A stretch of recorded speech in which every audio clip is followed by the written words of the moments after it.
What's up, Soul Tribe? It's your girl Dominique with Empathic Guidance, and I'm back with another video for you guys today.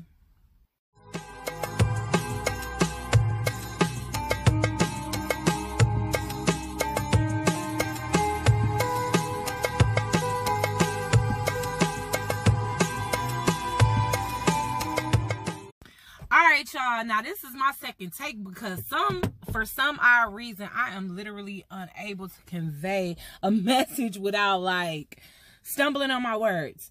But today I want to talk to you guys about something that has been on my mind lately. And when I first started this channel, I definitely started this channel with the intent to focus on the empath and narcissist relationship dynamic. However, so many things of interest came to me, spirit led so many different pieces of information to me that was meant to be conveyed by me. So this channel is just multifaceted. We talk about empath, empathy, narcissistic relationships and the dynamic between the two. We talk about tarot, we talk about spiritual things, we talk about growth, self-love. I might even be throwing cooking videos in there for y'all. Y'all know I used to do that back in the day. I haven't been doing that lately because I'm way too busy with other things at this time. But this is just the stumping grounds for all, okay, guys? So I definitely want to talk to you guys about the highest level of empathy, the highest level of empath, and that would be the super empath. I resonate greatly with the characteristics of a super empath. That is definitely something that I would probably have to be, I don't know if it's a diagnosis or what, but I would definitely talk to, actually I have been kind of talking to somebody that specializes in empath narcissist relationship dynamic, and you know, that's how I kind of learned, and I did more research on top of what I was told as far as a super empath versus the greater narcissist relationship dynamic. And no, I don't want to talk too much about narcissists today. I just want to focus on us, because I know it sounds really powerful and all, being called a super empath, but it's literally the exact opposite of power.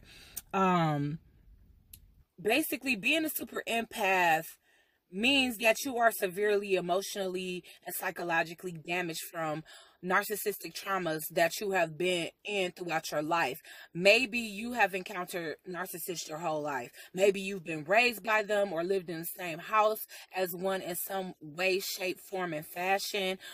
So narcissistic abuse stemming all the way from childhood. And you know that it can either end in two ways. You can either become a narcissist yourself, or you are that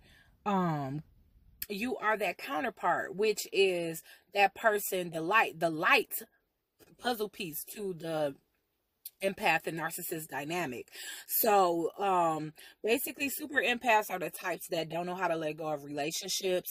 They kind of enable the person that is, you know, causing them a lot of pain, being the narcissist. So not only are we enablers, not only do we end up being extremely emotionally damaged in some way, most of us end up suffering from disorders like PTSD, as well as borderline personality disorder, because of the amount and the repetitive nature of the trauma that we've endured our entire lives. A lot of us don't want to admit that we are super empath. It's nothing to brag about. Why? Being that because a lot of us have been through the same thing multiple times. So of course it wouldn't make anybody proud to admit that they literally let the same exact things happen multiple times in their life. But it's literally that we can't help it. We are the highest level of empaths. And we know the power that we hold. We are very spiritually powerful. We can really pick up on people's energy very well, as I explained to you guys in the past. I even pick up on the energy of, you know, some deceased celebrities, people that I'm close to and people that I'm not even close to. I can very easily pick up energy, and people that aren't even spiritual can even pick up and feel minds, because that's how much of concentrated abundance of energy a super empath to have. And that's the reason why people like narcissists or just negatively toxic, low self-esteem people are typically drawn to us, because we have the the most highest level, like I said, concentrated level of love and light to share amongst our community of people, or our family, our friends, social circle, you know. So although it may sound like, wow, you know, I would love to be a super empath, or I want to call myself a super empath, it's not the greatest title to have. You know, it sounds like a powerful name, but in a sense, we have had our power taken away from us. A lot of us will resort to isolation, and I know a lot of us go through that period when it comes down to a spiritual awakening, but super empaths, they shut people out of a fear of that same trauma repeating itself. We get so used to the same type of traumas, the same type of energies in a different body, that we become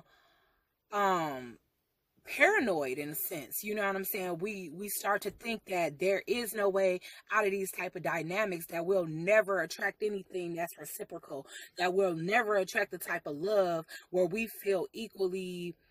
things feel equally distributed, whether that be emotions, energy, love, you name it. You know, we always feel like we getting the short end of a stick. So a lot of us will resort to, like I said, shutting people out, becoming extremely guarded, harnessing a lot of personality disorders or different personality disorders, depending on what type of narcissism or what type of narcissistic abuse we faced. I'm trying to think of what else real quick. This video gonna be short. The first one was like 15 minutes because I guess I was just talking about stuff, but like I said, the super empath, we actually do know what type of powers we exude. We know that if we think too hard about things, and that's anybody, but more easily for us, if we have negative thoughts, they'll manifest like this. If we have positive thoughts, they'll manifest almost instantaneously, because we are very connected to the spiritual realm, on the emotional and on an intuitive level. So yeah, with that being said, yeah, a lot of us, we definitely face long-term damage. We definitely have to receive the most extended type of counseling in order for us to heal from situations that we've been through in life. Something called Supernova is the point in which we will react to the abuse. Like, we have to be at the end of our rope. And I want to say every single last one of my relationships ended in me going supernova. And like I said, it's reacting in a very monstrous way. I'm trying to see if my first situation, no, I don't think my first situation ended with a supernova. But it definitely ended in me like reciprocating the same type of energy that was given.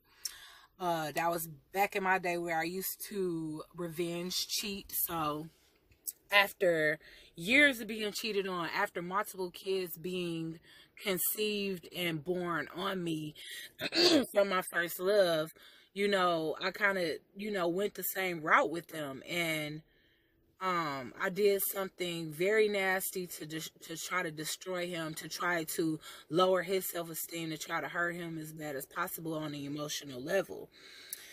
With my second relationship, I was almost to the point of killing that person. It was a physically abusive relationship, so they was that physically abusive narcissist, and I was already plotting, like, you know what, one more time and I'm killing this bitch, you know what I'm saying? So, and excuse my language, but I'm just kind of relaying things verbatim. Let me see what time it is. 53. I got 7 more minutes. But it ended very traumatic. It ended very dramatically. A lot of us would prefer to actually bow out of a situation, but as we all know, narcissists don't just let you leave just like that. They want to be the ones to discard. They want to hold on to you as long as possible, and they want you to leave as damaged as possible when you leave them. So they'll push you and push you and push you and push you until you do go supernova. Now, if you look up the definition of what a supernova is, or what going supernova is, it's like when a star in the sky explodes and it becomes almost 10 times brighter than the sun. But basically, it's the death of a star. And so with that being said, it's kind of like we build up anxiety and depression and emotional like being out of control in our emotions for so long until we just break. I don't want to say it's like having a psychotic break, but it's like when shit just hit the fan and blow up. Like everything that we've been taking, super empaths are known for suffering in silence. So if you know somebody that sounds like they could be a super empath and they are, and you kind of feel like they are in a narcissistic relationship, they'll be the type that will never tell you until they reach a breaking point where they just gotta have some help, where they know that if they don't get the help that they need from family and friends, that this person is going to either cause them to commit suicide or kill them themselves. So super empaths, they also get to the point of very bad health, like stress related health issues. They will stay in situations until, you know, if you ever seen health related stress issues, you'll know what I'm talking about. Premature aging, their hair falling out, thinning, going bald, their weight fluctuating out of control because they're either emotionally eating or unable to eat because they're so deep and wild in their emotions at the time. Digestive issues because, I don't know, we already spoke on the chakra system, but things like the solar plexus chakra governs things like your digestive system. So that's thrown off, which is governed by like, you know, fear. So essentially you'll develop like digestive problems or stomach issues and psychological issues and emotional issues because of the stress, the trauma, and all the negative toxicity that's going on. So yes, super empaths, they will stay in situations. They don't practice having healthy boundaries. So people are able to essentially do the same thing to them over and over and over until they reach a point where it's like they're so physically ill, they're so mentally ill, they're so emotionally imbalanced that they do a supernova. And like I said, that could be a psychotic break. That can be just literally reacting in the most negative way to kind of counteract the narcissist push for us to break, you know. So finally at the end, they'll get their wish if we really have to, out of self-preservation. But we feel horrible about that. We don't like to operate or behave as said narcissists. We pride ourselves on being that love and light in such a dark and negative world. So this is the first episode of what are some signs and symptoms that you're a super empath. And then on the next one, I'm definitely going to inform you guys on how you can become empowered after multiple injuries, multiple discards, multiple exposures to trauma bonds with a narcissist after this. Okay guys, so subscribe if you haven't already, give me a big fat thumbs up, leave your comments down below, and I'll catch you guys on the next video. Ciao.